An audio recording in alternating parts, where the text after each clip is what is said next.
बरेली जिले में पर्यटन और मनोरंजन के क्षेत्र को नई ऊंचाइयों पर ले जाने की दिशा में एक बड़ा कदम उठाया गया है। बुधवार को कैबिनेट मंत्री धर्मपाल सिंह ने लीलौर झील परिसर में फैमिली ट्रेन और ट्रैक परियोजना का विधिवत शुभारंभ किया। इस परियोजना में फैमिली गेस्ट हाउस और कैफेटेरिया का उद्घाटन भी शामिल है, जिसका उद्देश्य इस ऐतिहासिक स्थल को पर्यटन के लिए विकसित करना है। इस अवसर पर पर्यटकों की संख्या बढ़ाने के लिए नौका विहार जैसी सुविधाएं भी पहले से ही मौजूद है।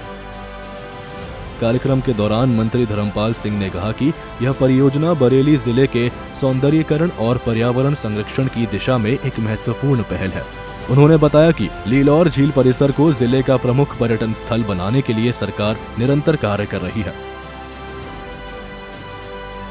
उत्तर प्रदेश से उत्तराखंड अलग हो जाने के बाद अधिकांश पर्यटन स्थल उत्तराखंड में चले गए, लेकिन अब उत्तर प्रदेश में भी पर्यटन की अपार संभावनाएं हैं। रामायण पर्वत और महाभारत पर्वत, ये जो लीलौर झील है, ये महाभारत काल से जुड़े हैं। महाभारत काल में महाभारत के दो खंड थे, एक उत्तरी पांचाल, एक दक्षिणी पांचाल। दक्षिणी पांचाल की राजधानी हस्तिनापुर थी और उत्तरी पांचाल की राजधानी अक्षेत्र रामनगर, जो ये स्थान है, वहाँ थी।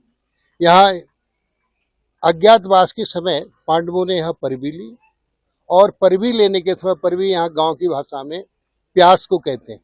उस समय तो जब पानी पीने गए तो यक्ष ने प्रश्न किए, ये वही स्थल है और ये जगह यहाँ से शुरू होकर जगन्नाथपुर और ये जो हमारी एक पीलिया नदी है वो भी इसी का पार्ट है। पीलिया नदी का इतिहास है, राजा पांडु को जब पीलिया रोग हो गया था तो राजा ने उसमें स्नान किया तो पीलिया रोग समाप्त हो गया। ये एक सरोवर का ही उसमें जल था, तो ये प्रभाव है। तो आज इस महाभारत कालीन परिपथ में और इस भूखंड में जो लीलौर झील है, ये यक्ष सरोवर है, यक्ष प्रश्न हुए हैं यहाँ। तो आज एक नया परिपथ इसमें जुड़ा है। यहाँ अभी ये लीलौर झील, इसका और विस्तारीकरण भी हो रहा है और इसका सुंदरीकरण भी हो रहा है। यहाँ पर टॉय ट्रेन और नौकायन, ये सब व्यवस्थाएं की जाएंगी। कार्यक्रम के दौरान डीएम अविनाश सिंह और भारतीय जनता पार्टी के तमाम वरिष्ठ नेता मौजूद रहे। इस दौरान बरेली के जिलाधिकारी अविनाश सिंह ने कहा कि इस प्रोजेक्ट ले लीलौर झील को नैनीताल झील की तरह पहचान मिलेगी और इस जगह का महत्व भी बढ़ेगा। जिला प्रशासन का, पर्यटन विभाग का, विकास विभाग का, हम लोग की एक सोच है कि हम इसी लीलौर झील की वजह से हमारा जो बरेली जनपद है पूरे प्रदेश में और पूरे देश में जाना जाए। इसी को लेकर हम लोग पिछले कुछ माह से लगातार एक्सरसाइज कर रहे हैं। शुरू में हम लोगों ने यहाँ पर पूरे झील की एक सामूहिकता के साथ इसकी सफाई वगैरह कराने के बाद जो हम लोगों ने इसमें बाहर से, चंडीगढ़ से और पुणे से यहाँ पर 20 सीटर्स जो स्टीमर मंगाए हैं, जो कि मशीन से चलते हैं, बैटरी उसके कैसे इंजन से चलते हैं। इसके साथ हम लोगों ने कुछ पैडल वाले बोट भी लाकर यहाँ पर मंगवा के रखे हुए हैं।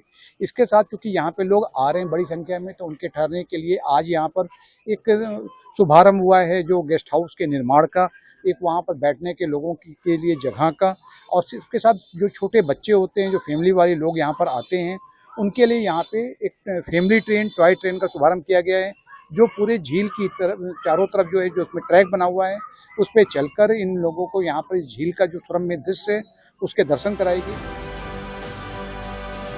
इसके तहत एक आकर्षक ट्रेन ट्रैक तैयार किया गया है जो झील के चारों ओर घूमता है, जिससे पर्यटक पूरे क्षेत्र की प्राकृतिक सुंदरता का आनंद ले सकेंगे। अगस्त से यहाँ नौका विहार शुरू होने के बाद ये पर्यटकों की संख्या में वृद्धि देखी जा रही है। यह प्राचीन झील रामनगर ब्लॉक के लीलौर सहसा गांव में स्थित है और इसे यक्ष सरोवर के नाम से भी जाना जाता है। यह महाभारत कालीन पांडव और यक्ष संवाद की साक्षी मानी जाती है। झील क्षेत्र में सौंदर्यीकरण के साथ साथ हरित क्षेत्र के विकास और ऊर्जा से चलने वाले लाइट सिस्टम, बच्चों के खेलने के लिए पार्क और परिवारों के बैठने के लिए आधुनिक बेंच जैसी सुविधाएं भी जोड़ी जा रही है। ये पूरा project green and clean city mission के तहत तैयार किया गया है। ब्यूरो रिपोर्ट, सूर्य समाचार।